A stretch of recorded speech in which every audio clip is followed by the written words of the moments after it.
Welcome to Doctor's Housecall. This is your chance to get in gear with Dr. Gear, a duly trained naturopathic medicine doctor and doctor of chiropractic and board certified in family medicine and minor surgery. 801 East Highway 260. Good evening, Dr. Gear. Well, good evening, Mike, and everybody else out there in Radio Land. Howdy? Yeah, Minnie Pearl, huh? And good evening, Dr. Wyrick. And we're glad to see you here again. Glad to be back. Now, both of you are naturopathic physicians. Dr. Gear, you're a chiropractor also, on top of that. And Dr. Wyrick, you have just recently completed a course in medicine for aging. Yes, I am board certified as an anti-aging healthcare provider. Well, can you tell me how I can stay young for the rest of my life? Well, it's I've got a little list. Do you? Yes, all right, I bet you do. But it has to be individualized, so we have to look at your individual situation. Right. Well, you've been working with me for a couple of years, and Dr. Gear also, and doing a lot of testing as far as what foods I was allergic to, what my problems might be, and you've done a very good job. I appreciate it. And Dr. Gear, you too. Just for people who maybe are tuning in for the first time, Dr. Gear is almost a legend.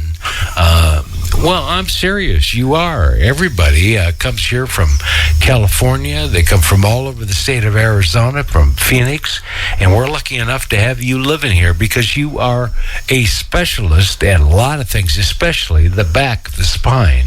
And we're finding out the spine seems to have to do with everything. It's the center. Everything in the body grows from the notochord, the spinal tissue, and when you're growing inside your mother's womb in the first 3 months to make your body. So the spine is the core, the center, of Kundalini, of the life force. And so we look at how the nervous system works because it regulates everything in the body.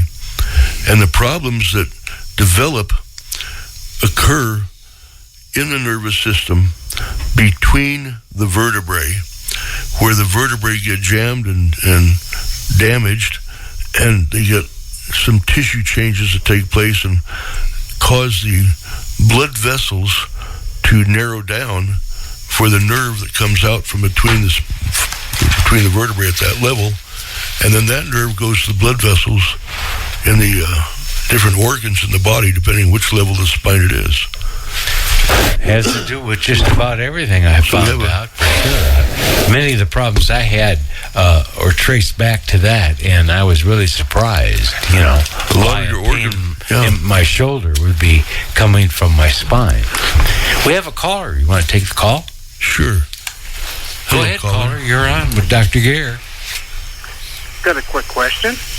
Hey, I've got a little spine issue going on. I've had some lower 2 and 3 lumbar issues over the years. I've done a lot of construction work, and I'm, aging. I guess the question is, my leg buckles between my hips. Now, I know I have a nerve impingement, but my leg buckles. It just gives out between my hip and my knee, so I can be walking just fine. When I say fine, I'm moving, but I'm walking. And at some point, it just lets go, and I drop. Now, I know there's a nerve impingement, and I do have an appointment with Barrows on the 11th, but listening to this, I thought maybe I'd give it a call and see what you have to say. Sure. The problem, first place to look for the cause of it is in the first 3 nerves below the rib cage, at the top of the small of the back. That's the first, second, and third lumbar vertebrae, and nerves that come out between those vertebrae, and see whether or not there's a malfunction. And we do that with muscle testing, physically testing the strength of your muscles individually. We do it with a pinwheel to find out if there's a sensory loss. We do it with a vibrator to find out if there's a vibration loss. We also use a tool called Myovision to determine how the muscles are functioning, right and left and top and bottom, in the spine, and that tells us a little bit about what's going on. We look at x-rays and MRIs to determine whether or not there's pressure on the nerve or whether the vertebrae are twisted and locked up and not allowing blood flow to be proper. So there's a lot of things we look at to find out what the real problem is, and almost all the time it's in these first 3 lumbar vertebrae, and we treat that to pull the vertebrae apart, to move the vertebrae into proper position, and we get blood flow, and then the muscle doesn't give way in the thigh when you're walking. There's other reasons for that to happen, but the one I just mentioned is the most common. Can I ask you a question? Sure. Is this like inpatient, outpatient? Is this, we're talking, Dr. Scissorhands on this, or are we talking an injection in the spine? Are we talking, and I know you haven't seen me, I'm just right. shooting. First thing I look for is to see what we can do without injecting anything or without cutting anything. Oh, I love that. And I've been at this for going on 58 years, taking care of tens of thousands of people, and I've sent very few people for cutting surgery or for injection therapy. It is needed once in a while, but it's pretty rare. Are you the guy that's located on the 260? Yes. Okay. I heard you the other day on the radio as well. Yeah, we're right in between the American Legion and the 260 Cafe, just west of Culver's. Okay. Well, I'll tell you what. I'm going to go to the appointment that I have set up, and I'm going to see what they say. But my guess is I'm going to be back to see you. Well, when you do come to see me, make sure you bring all of your imaging with you. Absolutely, sir. I do have an MRI, and because I waited 3 weeks for this to happen, I'm definitely going to come and see you, and I'll bring the proper paperwork. I'm going to see what they have to say first, and I'll come and see you second.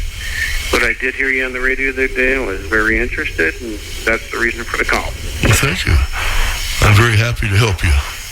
Thank you, sir. Have a great afternoon. Appreciate your time. Thank you.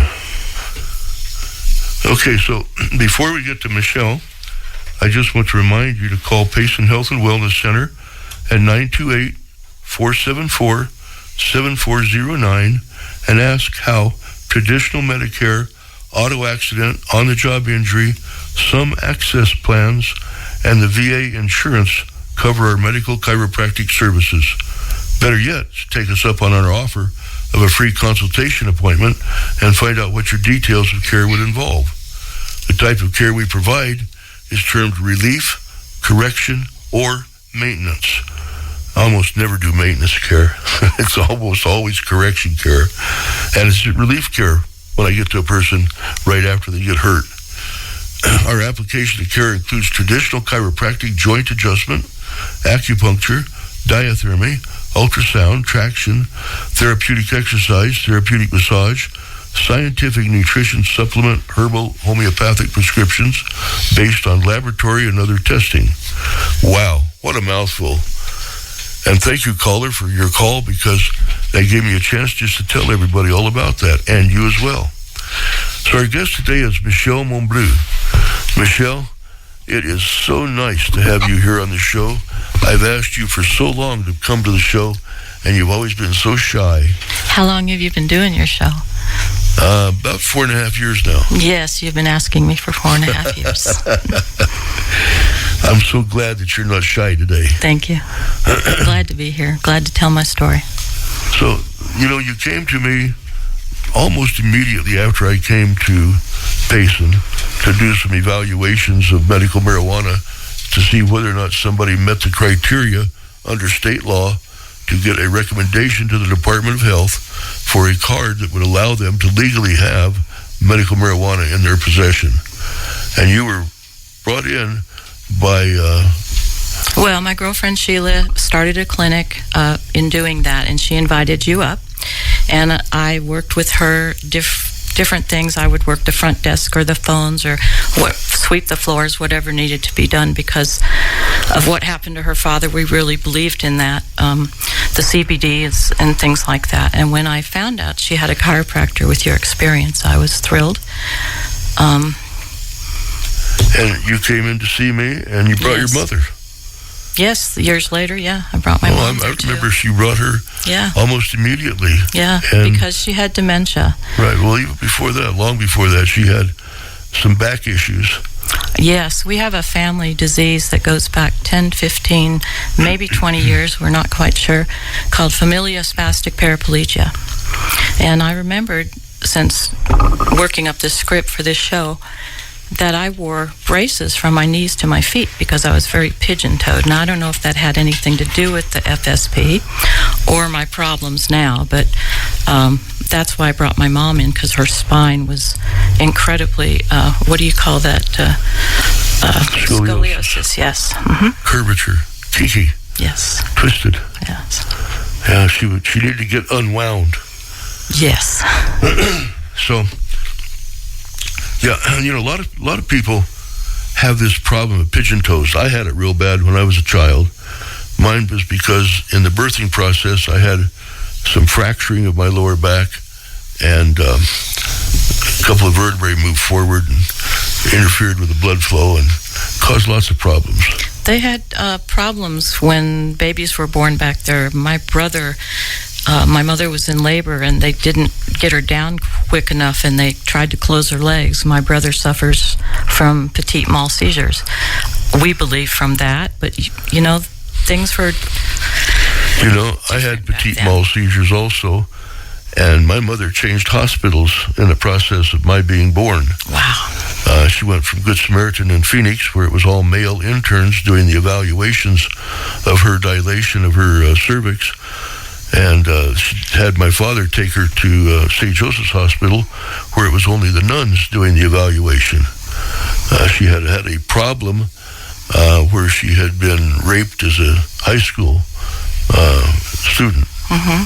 And so she had this fixation problem, and that caused me to be jammed up in my skull with my vertebrae of my neck pushing in, and I had all these other problems that I've overcome tremendously in this short life of mine. 79 years now and going on 80. So it's not an uncommon problem. And it's one that I have a lot of understanding of because I've had to work my way out of the hole. And I call that the hole because that's what you're in when you've got all these physical problems. And I never realized that it went back that far. Back to childhood. Some of my problems could have gone back that far. Birth. Yes. Back to birth. Yes. So we have to look at all of that in people that we see. And you've had some real experiences. You want to tell us about that? Well, sure. My first experience with chiropractic was in 1977. I lived in Nashville, Tennessee, and I was singing in the bars and all that stuff at night and working during the day, and I happened to be working for a family practitioner. I was having some chest pain, and I'll refer to the first caller, and my legs would get weak and go out from under me also. So Dr. Feldman, who was the practitioner I worked for, he tested me with everything. We did everything. He diagnosed me with costochondritis and having no cure but cortisone and pain pills, plus the leg problem that he had no clue what was causing that. He sent me to a new chiropractor that he had just met and was doing spine manipulations. He told me, he said, I don't know if this is going to work. I don't know much about these guys, but he was real nice. You can try it. So after x-rays and exam, I was treated for degenerative disc in my lower lumbar and cervical corrections.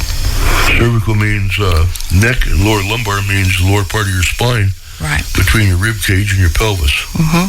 So I was a couple times I'd put myself in the hospital thinking I was having a heart attack. They said it was a panic attack, but after the chiropractic experience, I found out that it was my thoracic area and the vertebrae that were causing the nerve and the pain coming around to the front of my body.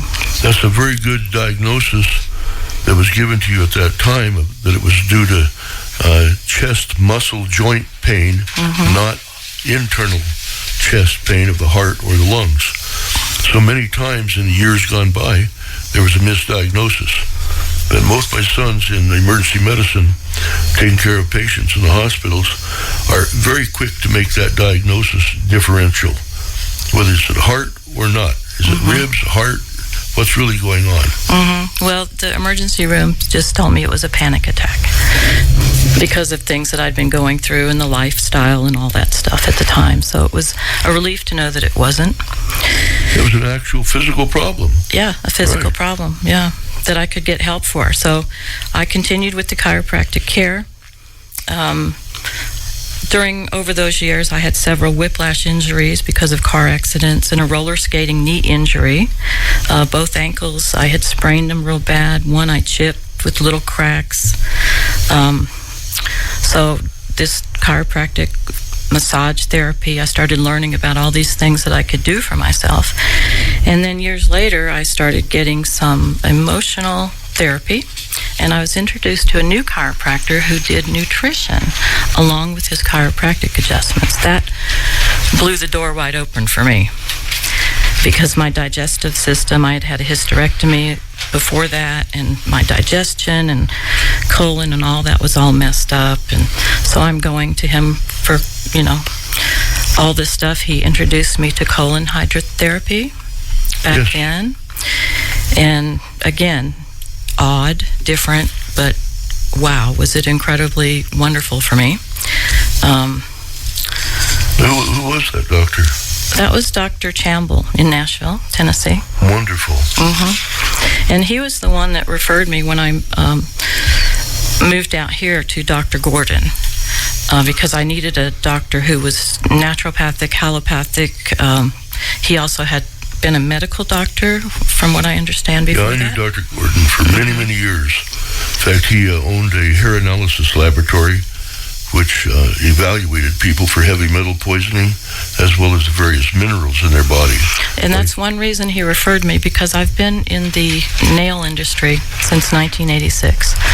Back then we worked with actual dental products, monomers, polymers, lots of chemicals. So that was another thing that we checked for, was the chemicals in my body. Good. Now, Dr. Gordon was quite the research scientist. I went to a number of his continuing medical education presentations. Well, he wasn't practicing at that time when I came here in 98. And so it didn't work for me. And there was nobody else. I have tried to chiropractors in town, and I love the ones that I saw, but it just didn't work. Either the adjustments didn't hold, or it just didn't work for me. And then when Sheila invited you to come up here, that's when we met. And when I got my first adjustment, I could tell the difference in what you do and a lot of the other chiropractors do. I had always tried to get a Palmer chiropractor. Palmer was one of the... Can you explain that? Oh, yeah. They graduated 50% of the chiropractic doctors who were in practice for many years. All the other schools of chiropractic had total the amount of students that Palmer had all by themselves. So Palmer was the original school, and the doctors who went to Palmer were zealots. You know what the zealot is? They thought that everybody needed to go to a Palmer chiropractor because only Palmer taught real chiropractic. Yes, I've heard that said before. and while that was very good to help build the trust in the population, the college I went to in Chicago, National College of Chiropractic, was set up along the same lines as an osteopathic medical school. And so I learned all of those details of medicine in addition to the chiropractic treatments. And I learned the Palmer specific methods as well, so that I can give an adjustment the way a Palmer graduate gave it, and I could do all of the other techniques also. So it was quite an education. Well, I remember working with you working with me about nutrition and everything. Some days I would walk into your office like I was walking on a stick, and my low back was so bad again. I had been having headaches every day by 4 o'clock. I was experiencing the weight gain again. Just so many things were happening. And so when that one day my low back was so bad and I came in, and I'm bringing this up because you're so intuitive with your patients, if the patient will give you enough time to work with them. And it was hard for me. You had to coax me into doing, therapy more often than I would have liked because it was very painful in the beginning. But I have to tell the people out there that it opened up so much emotional trauma that I had in my body that I was able to heal not only physically, but emotionally. It's wonderful how the body can do that when you relieve the stress in it. It's amazing. It's so amazing. So I walked in this one day. I actually had to have help coming in, and because I could barely walk. And I was back in the room, and your female assistant was there next to me, and I was crying. I was in so much pain. And you leaned down and you said, "Can I ask you a personal question?" And I said, "Yes." And you asked me if I had ever been raped. And I said, "Yes, I have. Gang raped many, many years ago when I was young." And then you proceeded to work on my pelvic bone, my hips, my low back. And then you gave me some physical therapy that I could do myself to take home. And it just opened up so much release with the trauma of that, plus the lower back problems I'd had. And I've been coming to you for 9 years now, as long as you've been here. Yes. And I have to tell people out there, I feel great. And I highly recommend you to everybody that needs help. And I called you my crying doctor for many years because of the adjustments. And I want you to explain to people, as you explained it to me, how that works. When you adjust the body, it opens up the blood flow to release the trauma that gets stuck in the cells. Is that correct? Is that That's a very easy description, yes. It's a lot more complicated, a lot more detailed. But what we do is we remove obstructions to blood flow so that the nervous system can begin to work in the manner it was designed to work by the creator of the universe. And that really works quite well. There's other things we have to do. We have to look at environmental toxins. We have to look at what is a person's programming of their DNA allow them to have as food, and other things that they think of as food and it's not really, it's poisonous. So we do all that with the testing that we do. And you got to a point where we needed to work with your thyroid specifically. Yes. So I still had trouble with the weight gain, and you do the nutritional counseling also, and you have the Eat Right. You test the foods that you're allergic to and things like that. Years ago, I had done the Eat Right for your blood type and all that, and have tried many different things. And you even went through Dr. Brent Gear's bariatric program. Yes, I did it for a year, and I followed it strictly, and nothing seemed to work. I was losing my hair. My emotions were up and down like a roller coaster. It was not good. I was getting old, and I'm not that old. I'm early 60s, but still, I wanted to feel young, like good. And I was complaining to you about this when I was getting an adjustment, and because you're so intuitive. I walked in that day, and you said, "Oh, you've been eating too much dairy again, haven't you?" And you were right. I hadn't been following my diet. So when I was talking to you about it, you said, "I have a new doctor that's working with me here, and I'd like you to see him. He's a genius when it comes to hormones and thyroid and all this stuff." So that's when I found Dr. Wyrick. Right. Dr. Wyrick became very involved in your care, and has made quite a difference. We realized it's been 7 years now.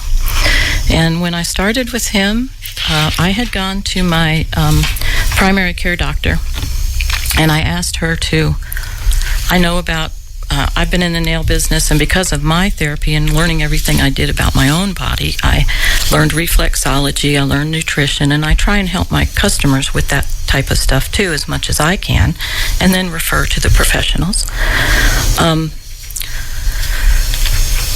So I asked my primary care doctor to take these extra tests besides the TSH, things like that, to go above and beyond the normal medical test. I knew there was more out there to do, and the estrogen and the progesterone and the testosterone and all that stuff too. And she looked at me and she said, well, I can't order those. That's out of my scope of practice. And that's what I was coming in to talk to you about, that I was so floored that she had said that to me. And I said, where do I go? And that's when we stepped in. Yes, that's when Dr. Wyrick stepped in. And I feel great. Dr. Wyrick, can you tell us a little bit more about how you approached Michelle and taking care of her biochemical needs? Well, I first get a case history and understand that when many patients come to see me, they've already been to their primary care, and basically Michelle's story is typical of what I hear from patients coming to see me, that they went to their primary care, and the primary care did the TSH test, said, you're normal, or you do have a problem, but then they prescribe Synthroid or levothyroxine as the only solution, and that works more often than not. So I don't see the success cases the primary care doctors have, but I do see the ones that weren't satisfied by what the primary was doing. And so I run more tests. So there's the thyroid system is very complex, and we start with the proper diagnosis because it's a complex system and have to know what part of the system is not working properly in order to properly treat. So granted, most often the system requires Synthroid or levothyroxine. Most often the TSH will show if there's a problem. But if you've been there and done that and still don't feel well and have symptoms of thyroid problems, then I do additional tests. So let me describe just a little bit about how the thyroid system works. And I'm going to be naming a bunch of body parts, organs, and introducing them very briefly. So we have, first of all, the hypothalamus, which is in the brain. It's the part of the brain that maintains the body's homeostasis, or balance, keeps everything running at the proper rate. And it controls then the pituitary gland, which is also in the brain cavity at the bottom of the skull. And the pituitary makes a hormone called TSH, or thyroid stimulating hormone. That hormone is then carried in the blood to the thyroid gland, which is below the Adam's apple in the neck, and that organ makes another hormone called T4. And T4 is not active. It has to be activated before it does anything. So the blood carries the T4 from the thyroid gland to all parts of the body, especially the liver, where the T4 is converted into T3. Now, the T3 is carried in the blood to all cells of the body, and the cells absorb the T3, and it goes into the mitochondria in each cell, and the mitochondria actually make energy for the body. So this long stepwise process, the bottom line is the cells of the body get energy when the thyroid system is working properly. So there's all these links in the chain, and things can go wrong at any one of these steps. And the only way to tease out what is actually going wrong is to not just look at TSH, which only tells me what the hypothalamus is thinking about, what the pituitary is doing, but also look at the T4, look at the T3, and there's several other markers that I have to look at in really complicated cases. And then once I know where the problem is, I know how to approach the solution. So it also interacts with the adrenal gland. Cortisol affects thyroid function as well. So there's a lot of testing that I could do in order to economize for the patient. I usually do it stepwise. I don't run every possible test. I just run enough tests to figure out what's going on. And that's basically the approach I take. And then the solution could be anything from a referral to Dr. Gear to look at the spine, because all of these organs that I just talked about, their function is affected by the spine as well. So that's one thing that I might do. I might look at nutrition, because there are a number of different nutrients that all have to be available in the proper amounts for the thyroid system to work properly. Sometimes I prescribe something different than the Synthroid. There are several different products that all can benefit the thyroid system. These are all prescription drugs if the nutrition isn't enough. And many of my patients find that a natural mixture of T3 and T4, which is obtained from desiccated pork thyroid, often called Armour thyroid, because Armour Meat Company was the original manufacturer of Armour thyroid. They had the motto or slogan that they used everything but the squeal. So everything from pig rinds to pork chops, hot dogs, and thyroid product were all made by Armour Meat Company. So that works well for some patients. Sometimes I use a compounding pharmacy to make a custom mixture of T3 and T4 that's individualized for the individual patient. So, and depending on how stable the patient is, I have to repeat testing from time to time. If they come in and say, "How are you doing?" "I'm feeling great." I say, "Okay, great. No testing," except once a year I like to just double check to make sure that the numbers are all still okay. It's part of due diligence that I'm expected to do as a naturopathic medical doctor. So I do testing either because the patient has a complaint or because it's just time to do the test again.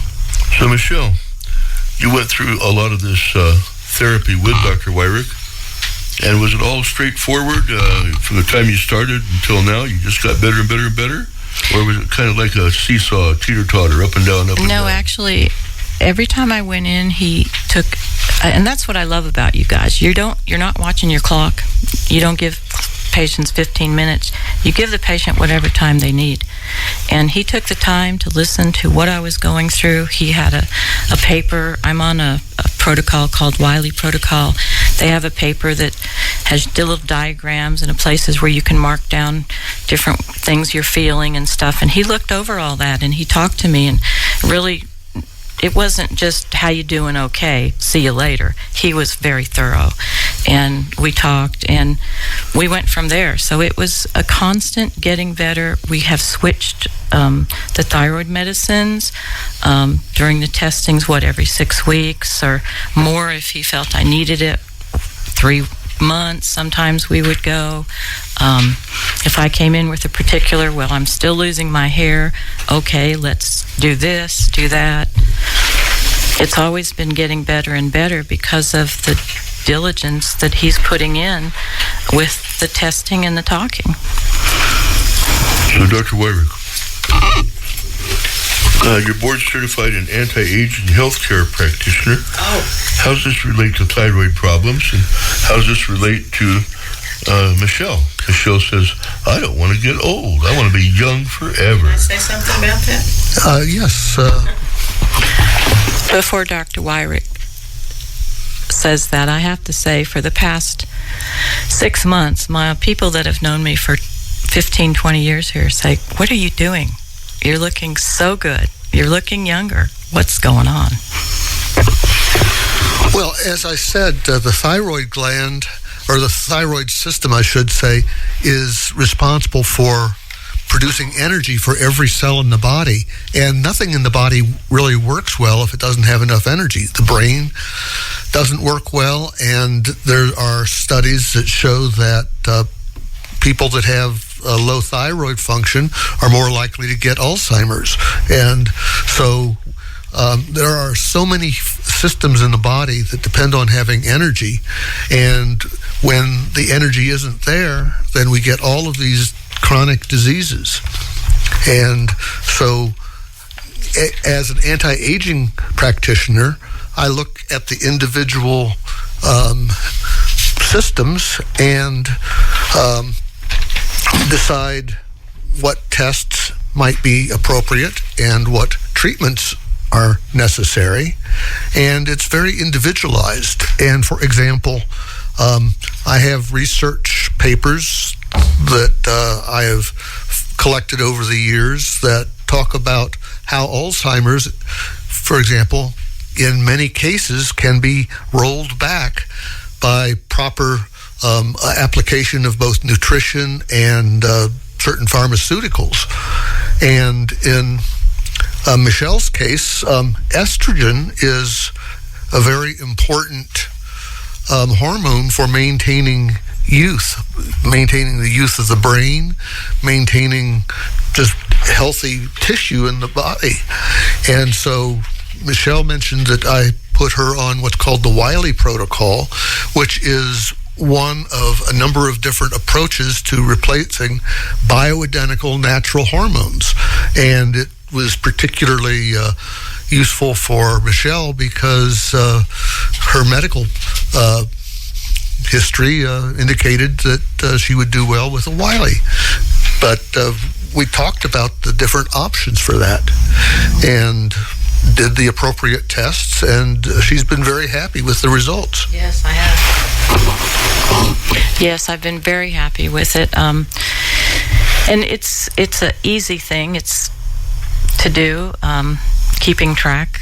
As women, we always have kept track of things like that. So being a bioidentical hormone is different than taking a pill.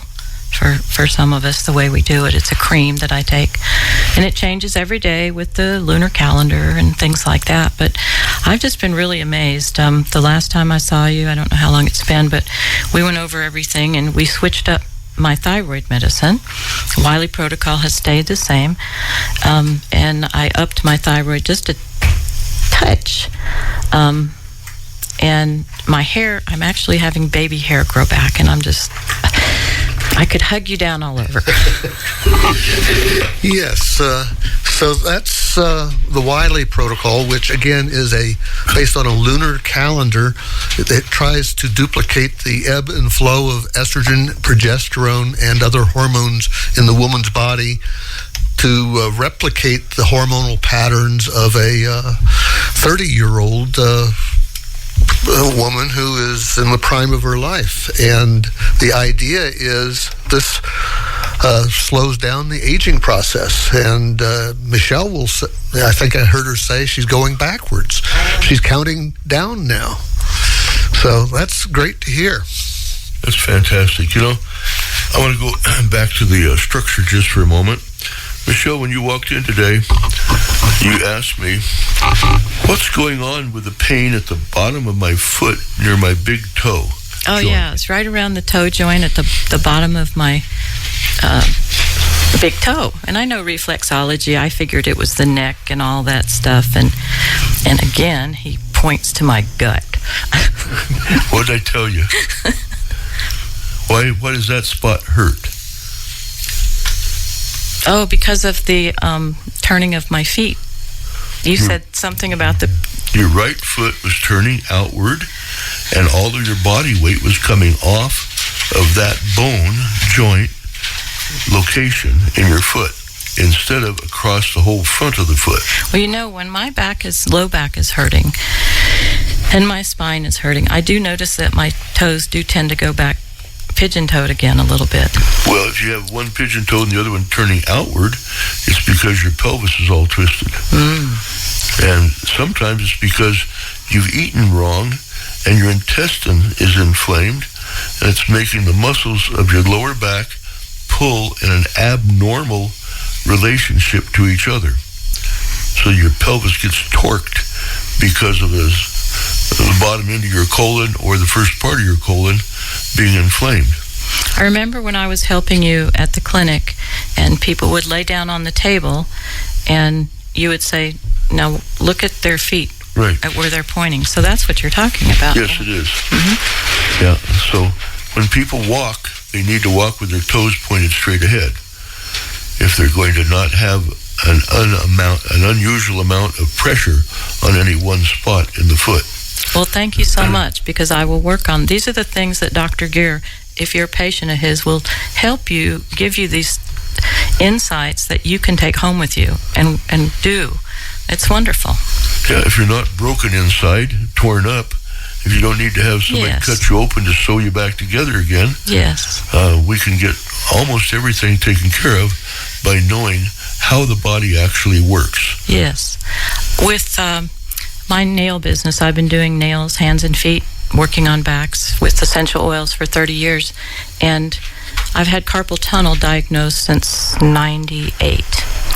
And I would never do surgery on it. I've always done chiropractic, massage, all that. Once I learned that a lot of it comes from the neck and the shoulder. Well, after so many years, I have had to do some things with it, but you have helped me tremendously with that too, so that I could work longer before having to get cut. If you had started all these things with Dr. Wyrick, 6-7 years ago, instead of now, you might have prevented even that cutting surgery. Yes. Because those scars wouldn't have formed in around the carpal tunnel from the overuse of your tendons under the ligaments. That's what causes carpal tunnel syndrome. And that's why the surgeon's going to cut the scars out. So all of that is part of the process of evaluating people at Payson Health and Wellness Center. So we also have in our office, and I know you've seen this, Michelle, x-rays that are examples of patients with traumatic type scoliosis and its permanent correction in just 2 months, and another patient with a short leg that resulted in a scoliosis that developed over a 15-year time span. We documented all of these things with x-rays, and this gentleman, due to his reluctance to put a half-inch lift under the sole of his shoe, developed his scoliosis over 15 years, and he had progressive spine degeneration. Finally, he put the lift in his shoe. I remember you were doing, then obviously you still do the lifts in the shoes and things. Oh yes, those are foot levelers, and those are arch orthotic supports. You prescribed those to me.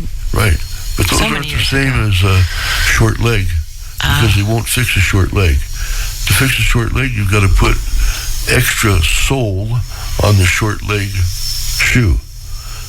And you have to make sure that it's a short leg, not a muscle pulling the pelvis and making it look short when you're lying down on your back. So we always take a pelvis x-ray, and we have people stand up straight ahead, feet pointing straight ahead, and get the x-ray of the pelvis and look at the height of the femurs in the pelvis. And that tells us what's really going on. If they've got a short leg, it shows up. Now, why the leg is short, that's a different story. That might be a knee problem. It could be an ankle problem. It could be the arches drop down on one foot, not on the other, from some trauma in the back or down in the foot itself. But at least we know that it is a structural problem, not a muscle balance problem. And that's where we make our differential in our evaluation. That's why I ask for x-rays.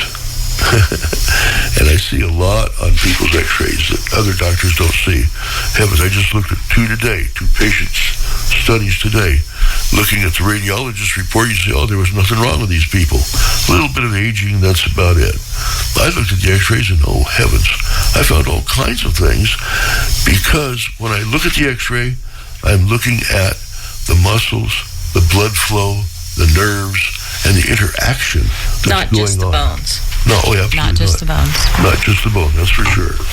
And the other thing about your x-ray studies is that you look at the function of the bones and the joints in various different athletic poses, shall we say, so that you can see how the body is working when it's actually doing something instead of just lying flat or standing up straight. Yeah, those are the most important views, because anybody can see pathology on the standard AP and lateral views, but we take bending views so that we can see the function of the vertebrae one to the other.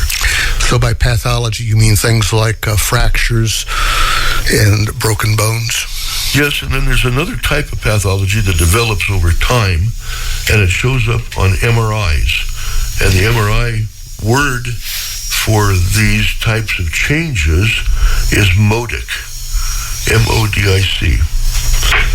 So if you're having a lot of back pain, you've got an MRI, and you come to me for an explanation, and the radiologist stated you have modic changes that were found and reported on an MRI, you need to know that the degeneration I've spoken of on the show many, many times is now seen on MRI images.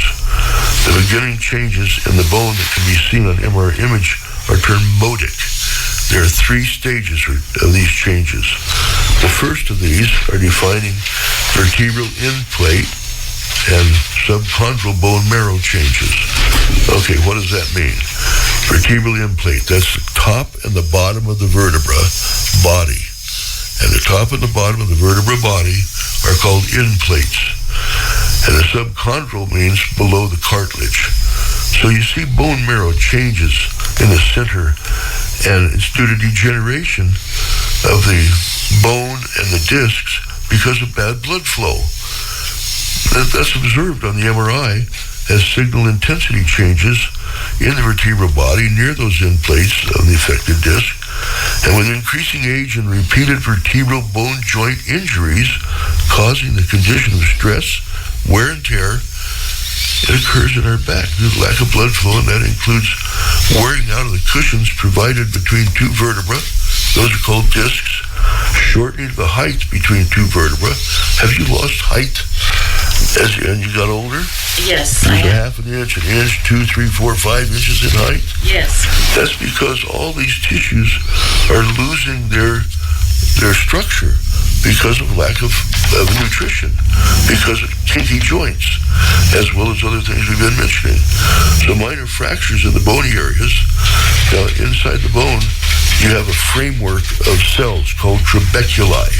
It's like a, what's that framework called where you've got a matrix? That's a good word for it. Or a scaffolding? Scaffolding, yeah, same thing. So the presence of the signs of inflammation in the area, that's swelling, etc. Later on, fat tissue may get deposited, and then what happens is the inflammation finally leads to bone scarring.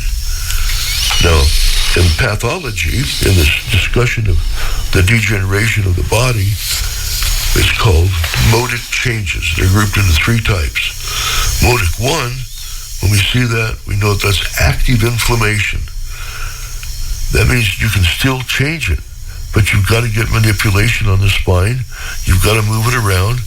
If the modic changes are due to an infection, almost always that infection is due to lack of blood flow. That's what builds up when you don't have good blood flow, is the bacteria can start growing in abnormal numbers. So you've got to get blood flow reestablished. So we can do that with our diathermy treatment. We can do that with our ultrasound treatment. We can do that with manipulation treatment. We have to get the body's structure back into alignment so that the flow can work. In the Bible, it talks about the blood being the life, You got to have that flow. If you don't have that flow, you don't have life. So then we get into the food. And Dr. Wyrick You know about magnesium deficiency. It's one of the most common deficiencies in the standard American diet. And it's very important to deal with because it affects bone health. It affects so many different enzyme systems in the body. So magnesium is the number one nutrition deficiency plaguing the body today in the United States. And the research experts say that as many as 80% of people in the United States are horribly deficient in magnesium. And they may have all these symptoms here, too. Yes, everything from anxiety, depression, chronic fatigue syndrome, heart problems, high blood pressure, migraine headaches, inflammation, premature aging, my favorite subject, poor memory. And so we have a supplement in our office that is specially designed to treat magnesium deficiencies, and we have several different variations on that theme. And Dr. Gear, how do you evaluate which one of these supplements is best for an individual patient? I use applied kinesiology muscle testing to find out what the energy field of the body says it needs to complete its energy functions. So I work to find out. By the way, we can see the energy field of the body with a special type of examination that I just mentioned, just got through talking about. It's called magnetic resonance imaging. Now, Dr. Wyrick, that works because it changes the positioning of molecules in the tissue. Yes, it depends on an interaction between electrical fields and magnetic fields, and actually how the atoms align themselves in a magnetic and electrical field. And the disturbance of that field whenever the magnet switches from one side to another. Right. And so that gives us then an algorithm in computers, which you're very familiar with, and it gives us a picture. So we can see various tissues in different densities in a grayscale. They could even be false color coded, so you can see them much easier. Yes, much more detailed in many ways than what we get with an X-ray. So by using my applied kinesiology muscle testing to see the resistance of the body to a pressure applied to it, and then seeing whether or not that resistance changes with a supplement held in that same area, utilizing the term chakra or the vortex of energy that goes with each one of the organs that we see. And I've explained all this on the show many times. And we find out which form of magnesium is going to be best for that individual, whether it's magnesium malate or magnesium lysosinate. I can't say that word. How do you say that word, Dr. Wyrick? Glycinate. Glycinate, yes, that's it. Which is the form that crosses the blood-brain barrier the best, and is often taken at night because it is soothing and helps sleep. Yeah, it makes a big difference in cognitive function and prevents cognitive decline. Now, what's cognitive mean? The ability to think. Thinking. Yeah. So it promotes new synapse formation in the brain. And we've got to boost the level of magnesium in the rest of the body also. So you get optimal amounts of magnesium in your body. It can also help fight depression, support blood sugar levels, lower blood pressure, keep inflammation levels in check, prevent and treat migraines, reduce insulin resistance, and so many more things that are involved with proper magnesium. Then we got into salt. You know, if we don't have enough salt, we get sick. And that's proven over and over and over again. I know your medical doctor might tell you get on a salt-restricted diet. I disagree with that most vehemently most of the time. Yes, genetically, we know that about 18% of the population is sensitive to salt. For this 18% of the population, if they have high blood pressure, reducing salt intake is very effective for them. For the rest of the population, not so much. And unless we do a genetic test, we just have to do a therapeutic trial. Let's see if avoiding salt will affect your blood pressure.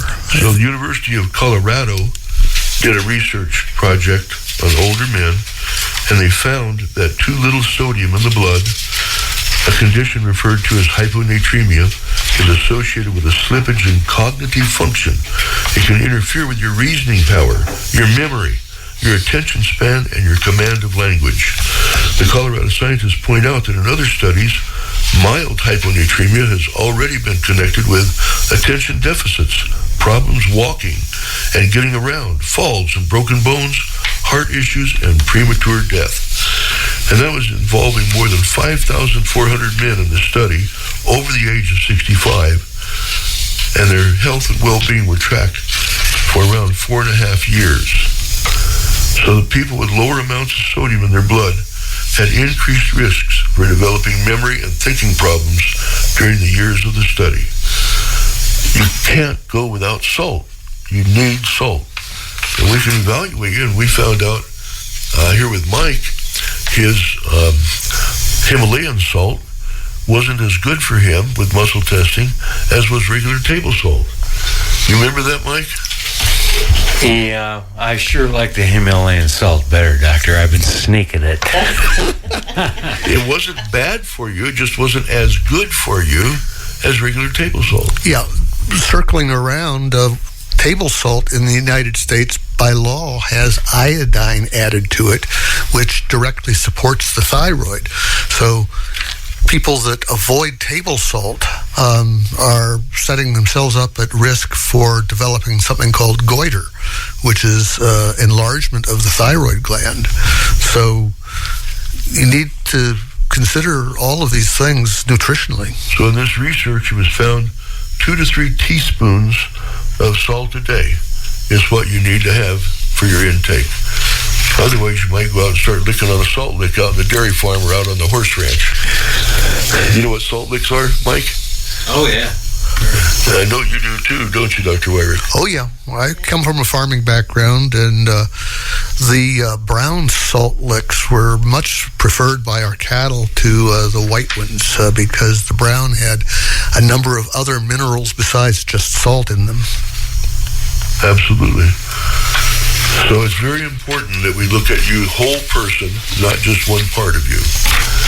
There's so much more to go into, so we're going to have to do that on another day, another show, and we want to thank all of you for being here with us today. We hope you learned something.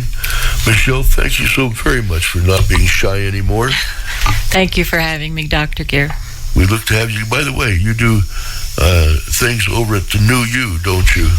Yes, my shop is behind the New U Salon, which is on Main Street. I help people with their natural nail care, hand and feet. I also work with essential oils for the back, neck, and shoulders. And you treated me quite a bit with that. Yes.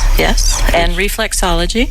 These were all things that I learned because I was having them done on my body and found how great they were. So I do these things for my clients also. It all has a great value. So we'll be here with you next week. And Mike, thank you so much. Thank you for being here, and thank you, Michelle, for sharing your story with our audience. Thank you, Mike. You've been listening to Doctor's House Call.